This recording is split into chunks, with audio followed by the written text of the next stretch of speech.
So இது create பண்ணிட்டோமா. Next வந்து will go into the cut page. Cut page போயிட்டோம் அப்படின்னா இப்போ வந்து இந்த பேஜே டிஃப்ரெண்ட்டாக இருக்கா பார்க்குறக்கு. இதுவும் வந்து ரொம்ப ரொம்ப ஈஸியான பேஜ் தான். இதில் பார்த்திங்க அப்படின்னா இந்த பக்கம் வந்து நம்ம ஃபைல்ஸ் அசெட்ஸ் எல்லாம் இருக்குது. இந்த பக்கம் வந்து நம்ம சோர்ஸ் மானிட்டர் இருக்குது. இது வந்து ஒரு டைம்லைன். இதுக்கு மேலே வந்து அந்த டைம்லைனோட ஃபுல் எக்ஸ்டெண்டட் விஷன் வந்து இங்கே பார்த்துக்கலாம். இது வந்து ஜூம்டு வெர்ஷன் அப்படிங்கிற மாதிரி சொல்லலாம். ஈஸியாக நான் சொல்லித்தரேன். இங்கே பாருங்கள். இப்போ வந்து இந்த வீடியோஸ்குள்ளே போய்ட்டோம். இப்போ கார்டு ஒனில் தான் நமக்கு தேவையான எல்லா ஃபுட்டேஜும் இருக்கும். நம்ம ஸ்டார்டிங்கே பார்த்தோம் இல்லையா. கார்டு ஒன் போய் உள்ளே இருக்க எல்லா ஃபுட்டேஜும் பார்த்தோன்னா இப்போது நமக்கு ஒவ்வொரு ஃபுட்டேஜாக இப்படி ஓப்பன் பண்ணி பார்க்கலாம். இது வந்து ஒரு விஷயம். ஒவ்வொன்றா இங்கே இப்படி பார்ப்போம் இல்லையா. இப்படி பார்க்குறதுக்கு பதிலாக கட் பேஜில் ஒரு பெரிய ஃபீச்சர் இருக்கு. என்னென்னா இந்த ஃபைலுக்குள்ளேயே வச்சுட்டு இப்போ வீடியோ மாஸ்டர் தான் ஹோல் எல்லா ப்ராஜெக்ட்ஸ் இருக்கிறது. அதுக்குள்ளே வீடியோஸ் ஃபோல்டருக்குள்ளே வீடியோஸ் பின்னுக்குள்ளேயோ கார்டு ஒன் அப்படிங்கிற பில்குள்ளே இருக்கிற ஃபுட்டேஜஸ் எல்லாமே எனக்கு இங்கே வந்து உட்காரணும் அப்படின்னா ஜஸ்ட் இதுக்கு செலக்ட் பண்ணிவிட்டு இங்கே மேலே பாருங்கள். சோர்ஸ் டேப் வருதா, டைம்லைன், சோர்ஸ் டேப், 2 விஷயம் இருக்குது. சோர்ஸ் டேப் அப்படின்னு கொடுத்தீங்க அப்படின்னா எல்லா ஃபுட்டேஜஸும் அடுத்து நமக்கு வந்து இங்கே உட்காந்துருச்சு. So it's very very very very very easy to see. இப்போ தான் வந்து நம்மளோட கீபோர்டோட ஃபுல் ஃபங்க்ஷனே உள்ள வரும். இப்போ நான் இப்போ ஜாலியாக இப்படி சாஞ்சு உட்காந்துட்டு ஒவ்வொரு வீடியோவாக பார்க்குறேன். ஓகே, நெக்ஸ்ட் டவுன் ஆரம்பிச்சேன்னா நெக்ஸ்ட் போகும். அதாவது நெக்ஸ்ட் இங்கே பார்த்தீங்களா மேலே ஷிஃப்ட் ஆகுது பார்த்தீங்களா. இந்த பக்கம் லெஃப்ட் நெக்ஸ்ட்டாக போயிட்டுருக்கு. அதை இங்கே செலக்ட் பண்ணிட்டோம் அப்படின்னா டவுன் ஆகிடும். ஃபார் எக்ஸாம்பிள் எனக்கு வந்து இந்த ஃபுட்டேஜ் பிடிச்சிருக்கு. QW டிஃபால்ட்டாக பார்த்தீங்கன்னா INO வந்து இன் அண்ட் அவுட் பாயிண்ட்டாக இருக்கும். நான் வந்து Q1W வச்சுருக்கேன். அது எப்படி சேஞ்ச் பண்ணணும்னு சொல்லிக்கலாம். ஸோ போட்டுட்டு நான் வந்து நெக்ஸ்ட்டு வந்து இந்த இது வந்து செலக்ட் ஆகிடுச்சு. இப்போ வந்து 3 அமுத்தினேன் அப்படின்னா எனக்கு வந்து இங்கே வந்து ஃபுல்லாக இந்த வீடியோ வந்து உட்காந்தாச்சு.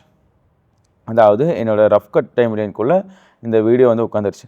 இப்போ அப்படியே நெக்ஸ்ட்டு அடுத்து பார்த்திங்க அப்படின்னா ரஃப் கட் அந்த டைம்லைனுக்குள்ளே உங்களுக்கு வந்து வீடியோ உட்காந்துருக்கு. இந்த டைம்லைன் என்ன பேர் தெரியல, இது என்னடா இப்படி இருக்குது அப்படின்னு சொல்லி பார்த்திங்க அப்படின்னா ஈஸி தான்.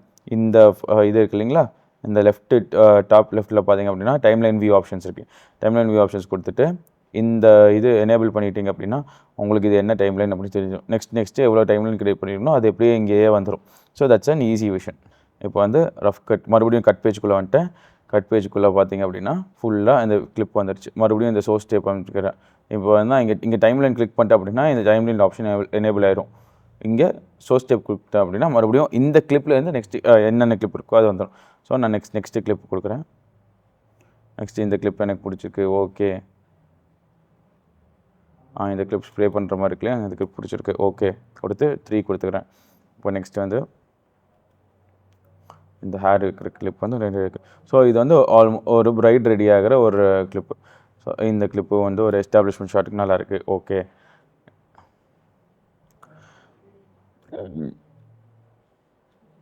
இது எல்லாமே எனக்கு பிடிச்ச கிளிப்ஸாக ஒவ்வொன்றா பார்த்து நான் செலக்ட் பண்ணிக்கிறதுல தான் இருக்குது. இந்த கிளிப் எனக்கு பிடிச்சிருக்கு. ஓகே அப்படின்னு சொல்லிட்டு, அதாவது நான் சிம்பிளாக என்ன பண்ணுறது அப்படின்னா இந்த கிளிப்பு பிடிச்சிருக்கு, இந்த கிளிப்பு வந்து ப்ளே பண்ணிக்கிறேன். இந்த கிளிப்பு இந்த பாயிண்ட்லேருந்து Q, அப்புறம் அப்படியே நெக்ஸ்ட்டு இப்போ பாஸ் பண்ணி இங்கே பாஸ் பண்ணிவிட்டு W அனுப்பின அப்படின்னா இன் பாயிண்ட் அவுட் பாயிண்ட் ரெடி ஆகிடுச்சு. அதில் வந்து கொடுத்துட்டு 3 அமுக்கினேன் அப்படின்னா எனக்கு வந்து கீழே வந்து உட்காந்துருச்சு. ஸோ பார்த்திங்க அப்படின்னா இங்கே பார்த்திங்க அப்படின்னா நம்ம பார்த்துட்டு இருந்த எல்லா கிளிப்ஸும் வந்து இங்கே ஒவ்வொன்றா அழகாக இம்போர்ட் ஆகிட்டே இருக்குது பார்த்தீங்களா. ஸோ இது வந்து ரஃப் கட். ஸோ இந்த ரஃப் கட் பண்ணுறதுல தான் ஒரு விஷயமே இருக்குது. இது வந்து வெட்டிங் வீடியோஸ்க்கான ஒரு மெத்தடு. நான் வந்து இன்னும் நெக்ஸ்ட்டு இதில் வந்து ஈஸியாகவும் வந்து நம்ம ப்ரீமியம் ப்ரோவில் எடிட் பண்ணுற மாதிரியும் நான் எப்படி பண்ணுறதுன்னு கூட சொல்லிடுவேன். So sticker on. இது வந்து கட் பேஜுக்கான ஒரு இன்ட்ரடக்ஷன் தான். ஸோ இதில் தான் கட் பேஜில் தான் உங்களுக்கு முக்கால்வாசி எல்லாமே போயிட்டுருக்கு. ஸோ எனக்கு வந்து இன்னொரு விஷயம் சொல்கிறேன். எனக்கு கட் பேஜ் வந்து ஃபுல்லாக செலக்ட் பண்ணிவிட்டு நான் டெலிட் பண்ணிடுறேன். ஓகே, டெலிட் பண்ணிட்டு